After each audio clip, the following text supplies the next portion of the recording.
Salut, c'est Jérémy et bienvenue sur ma chaîne. Si tu investis sur les plateformes centralisées et que tu es bloqué dessus, que tu ne vas pas au-delà, voir ce qui se passe vraiment dans le Web 3, aller interagir avec les protocoles et tout, tu as besoin d'un portefeuille numérique, un wallet.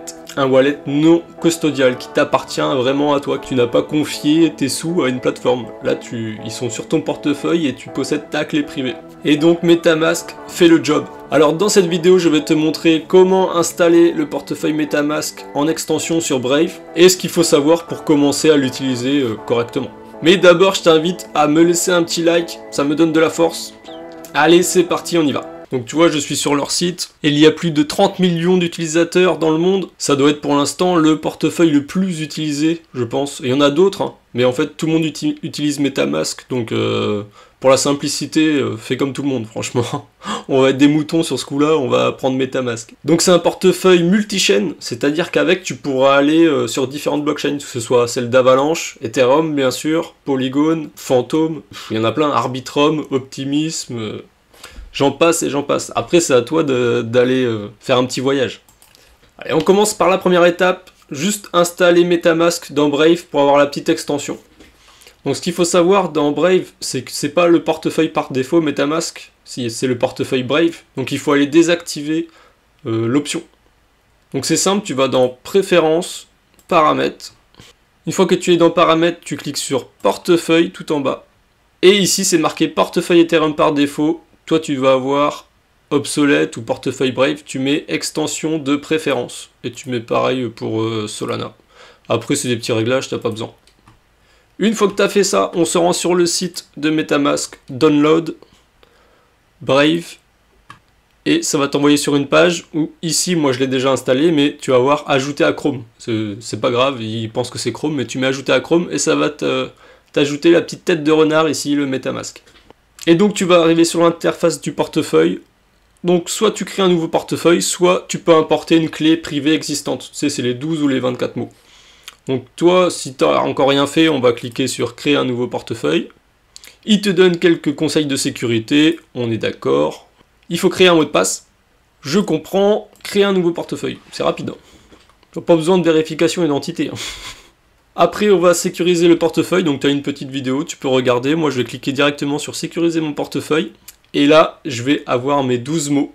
C'est le moment de sortir le crayon et le papier et de noter les 12 mots au calme, tout seul, dans un coin. Une fois que tu as rempli, il t'a demandé de reconfirmer quelques mots. Et après, normalement, tu arrives là, portefeuille créé avec succès, j'ai compris. Votre installation MetaMask est terminée, c'est parfait. C'est terminé. Et voilà. Et là, on entre dans le MetaMask. Donc, on peut voir qu'on est sur le réseau Ethereum, que notre compte, il s'appelle Account 1, et que notre adresse est juste en dessous. C'est notre adresse de réception. Et tu peux la copier si tu appuies ici. Alors, pour changer le nom du compte, tu vas juste dans 3 petits points, détail du compte, et en haut, tu as le petit crayon à côté du nom. Tu vois, moi, j'ai mis YouTube. Alors, avec MetaMask, tu vas pouvoir acheter des fonds, ici. Donc tu as plusieurs prestataires. Tu vas pouvoir envoyer des fonds. Donc là on n'en a pas, ça sert à rien d'appuyer. Et tu vas pouvoir swapper des fonds. Et donc le swap, ça sert juste à échanger les tokens de l'ETH contre de l'USDT, de l'ETH contre du WBTC, des AVAX contre des SOL, enfin ce que tu veux. Ça s'appelle des swaps. Donc maintenant qu'on a vu tout ça, on voit qu'on a un seul réseau disponible, c'est le réseau Ethereum. Et comme je t'ai dit, on a affaire à un portefeuille multi-chaîne.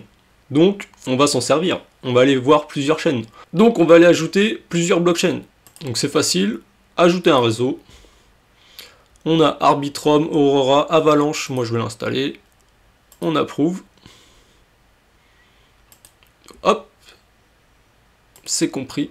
Tu vois, là, je suis passé sur Avalanche. J'étais sur Ethereum. Là, je suis sur Avalanche. Donc, c'est pareil. On peut continuer. On ajoute d'autres réseaux. Polygon Mainnet, bien sûr. Passer à Polygon Mainnet. Et tu vois que notre adresse n'a pas changé, c'est toujours la même. Et la clé privée, c'est pareil. Elle n'a pas changé, c'est toujours la même. On a un compte connecté à plusieurs blockchains. Donc maintenant, ce qu'il te reste à faire, c'est d'envoyer des fonds sur cette adresse. Donc fais bien attention à la blockchain. N'envoie pas des fonds n'importe où, n'envoie pas des Binance Coin sur Ethereum si tu veux recevoir sur la Binance Chain ou... Fais bien attention au réseau. Par exemple, tu veux envoyer des AVAX sur ton adresse d'Avalanche, tu envoies par le réseau Avalanche. C'est logique, hein. Fais bien attention à ça. Et maintenant, tu peux aussi partir à la découverte des NFT sur OpenSea. Tu as juste à connecter ton petit portefeuille, tu vois, le wallet, il est là. Bon bah, tu vois, j'ai 0 en fond, donc c'est normal. J'ai toujours pas reload. Et une fois que tu vas sur les applications, tu connectes ton wallet et c'est parti. T'interagis avec. Donc avoir un portefeuille MetaMask qui t'appartient, c'est vraiment le deuxième pas quand tu investis dans les cryptos. Tu peux pas toujours rester sur Binance, sur KuCoin, sur Bybit, à mettre du levier, tu vois. Il y a aussi tout ce monde de protocoles à découvrir, de places de marché, de NFT, il y en a des tonnes et des tonnes. Et pour ça, il te faut ce portefeuille. Donc j'espère que la vidéo t'a plu. N'hésite pas à me lâcher un petit like, à me dire en commentaire si cette vidéo t'a été utile. Et moi je te laisse, à la prochaine!